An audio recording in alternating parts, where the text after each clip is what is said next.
Good morning. Good morning. Welcome back. It's Sue and Dave Robson with Life Source Coaches. We're here today with tip number 6 for resolving quarantine conflict. And tip number 6 is practice non-reactive listening. Practicing non-reactive listening. I've got my listener hat on this morning, Sue. You do, yes. It's my kapa, my yarmulke. And one of our friends, Crystal, noticed that I am sporting a beard in this COVID season. We're trying to. And I'm kind of trying to put on my best John Gottman, the relationship coach, expert. And so I'm not quite as gray and wise as he is, but I thought I'd put my listening hat on, my kapa, and my spirit of wisdom that he has, and do my best to bring the value that he's brought into relationships and learning in America to bear for you guys. Yeah. So tip number 6 is practicing non-reactive listening. You know, we talk about practice because it really is a practice. It takes time. It's a skill we learn and develop. It does not come easily. And with that, that practice doesn't come perfect. You're just going to have to try, and we're going to give you some suggestions today, some of which you'll find, boy, that's a helpful tool. I'm going to hang on to that. Others you're going to say, yeah, I don't need that, and just wing it. Right. Just get rid of it. You don't have to have that. So tell us, Dave, what does active listening really mean? We hear a lot about it, but what really is it? I think we need to be fully present, fully engaged, and attentive. And so a few weeks ago when we started talking about dealing with fear and anxiety during COVID season, we talked about being present, and that presence engages our bodies.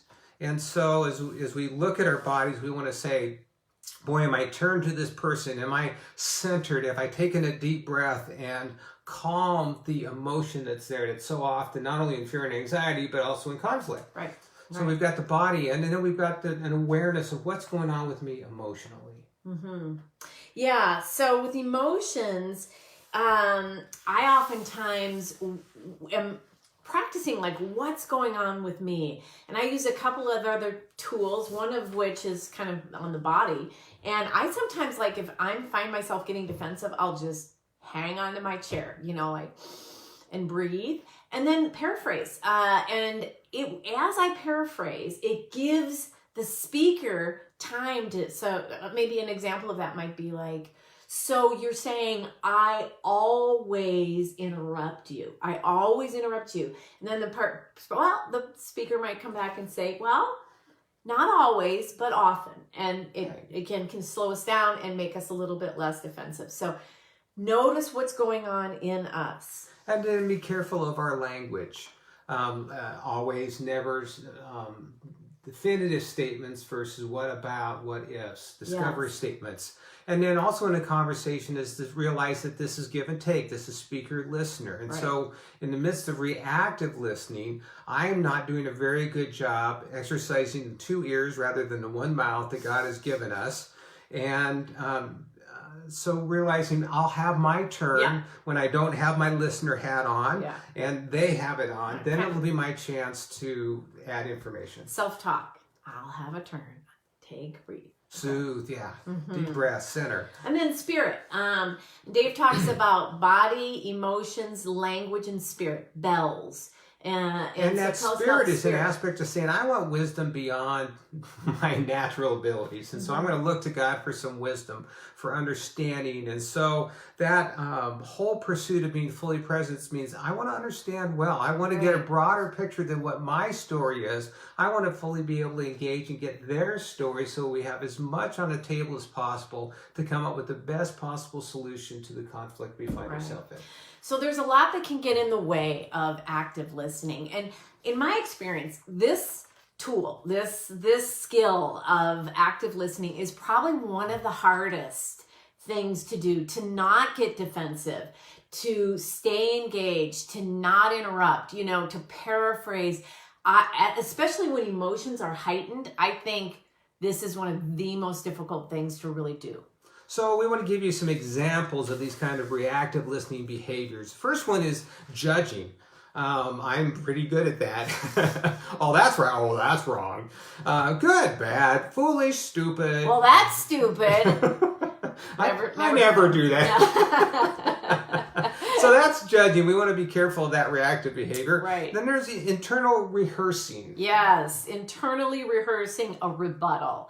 Now, I have been known to do this one myself. So as Dave's talking, I'm internally figuring out what I'm going to say as soon as he stops. So I've totally lost presence of what he's saying, and I'm just rehearsing my own story in my head of what I'm going to say next. Right. So there's this double parallel monologue going on rather than a dialogue and true listening. And then there's little interrupting statements or challenging questions that kind of take over the conversation. Yeah, I didn't say that.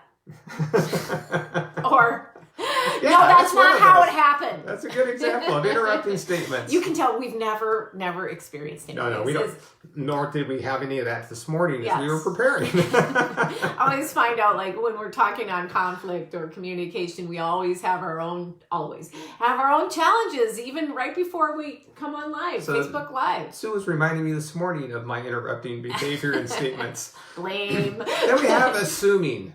And we talked about what assuming means on one of our earlier tips, but we tend to do mind reading and projecting and putting our experience upon them, or something's triggered in our past that their behavior reminds us of, but our emotional response is based upon not what they're doing necessarily, but what's gone on in our past trauma. Yeah, or asking questions to cover up our own hidden agenda. So tell me, why did you do that? Or, just manipulation to try to get our own agenda rather than really staying with our partner.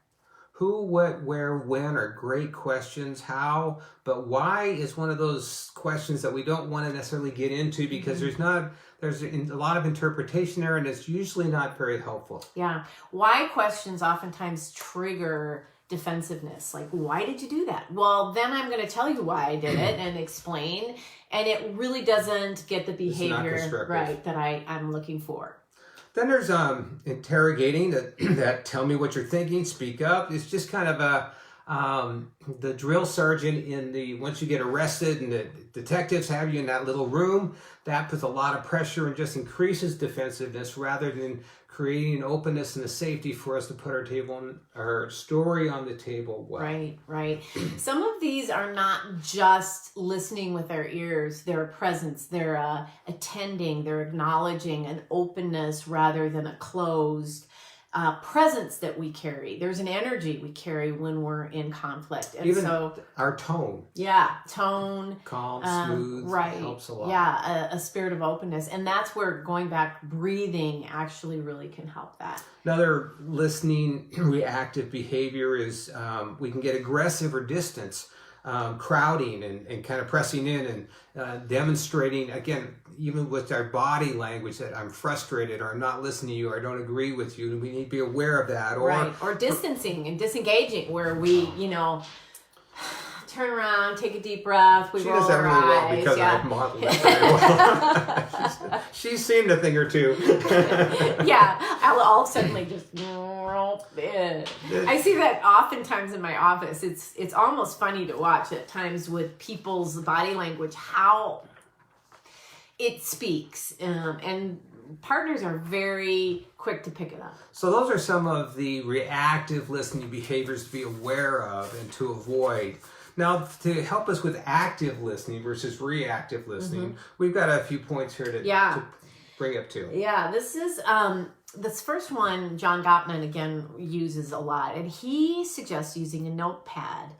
And he says that writing down what your partner is saying, especially when you're feeling defensive, it can also help you remember so that you're not kind of rehearsing. You can just make a note of it. But the important thing with this one is if you're going to use it and write, You don't need to be word for word. Just make a note and stay engaged with your partner so that you're giving them your presence, your eye contact, you're attending, you're nodding, you're acknowledging, you're validating their experience. Yeah, one of the whole points of active listening is for the speaker to feel understood. And we don't really relinquish the listener hat until the speaker says, now I believe, I'm trusting and secure that you fully understand me and my story. Yeah.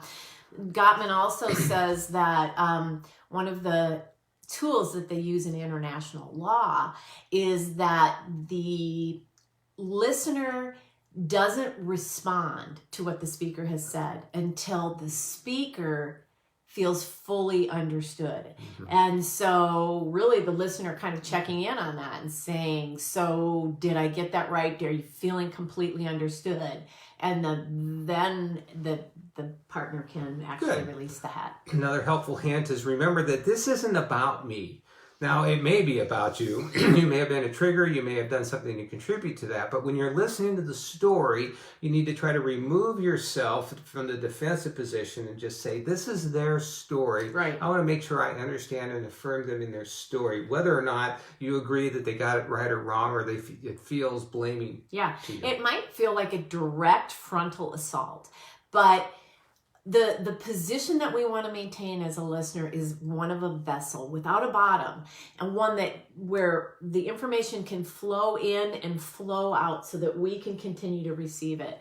I used the example this week, which was kind of funny, of a toilet bowl. And when that toilet bowl gets stopped up, the result is overflow of a big mess.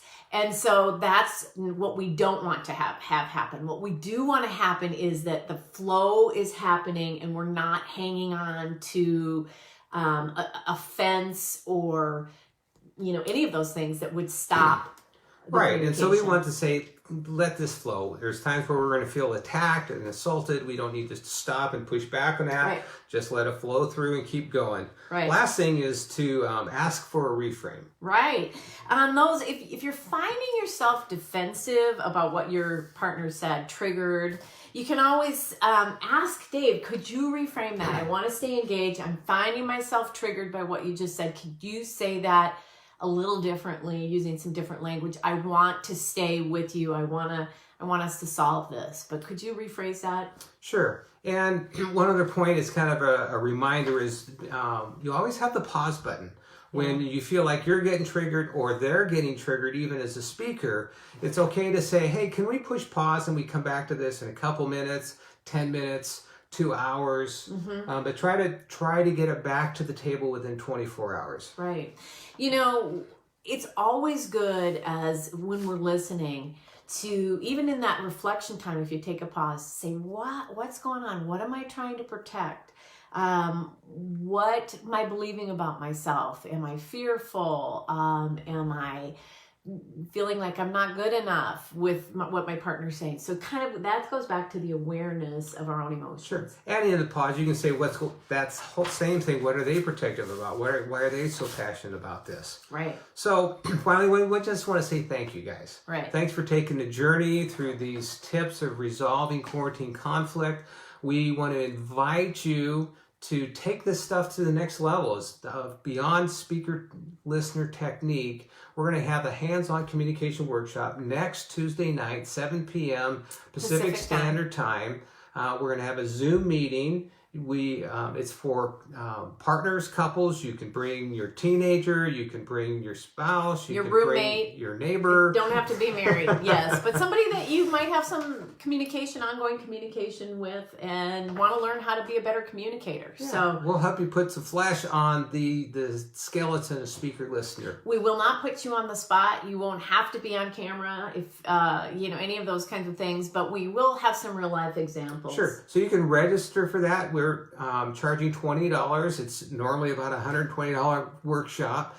It'll be for 90 minutes, and you can sign up for that through Eventbrite. We'll share the link again today after our broadcast. It's also on our website, so you can go to www.lifesourcecoaches. So you'll have more speaker and listener techniques and skills that we'll be sharing. And then finally, that offering of let's get through this together. If you're in the midst of fear, anxiety, conflict, and you need some help, Lord, we just want to offer that to you. And so we'll post that link to for a discounted coaching session for you guys to be able to engage and unpack that and get through that first level of fear and conflict. Again, thanks for being with us today, and we look forward to seeing you next time.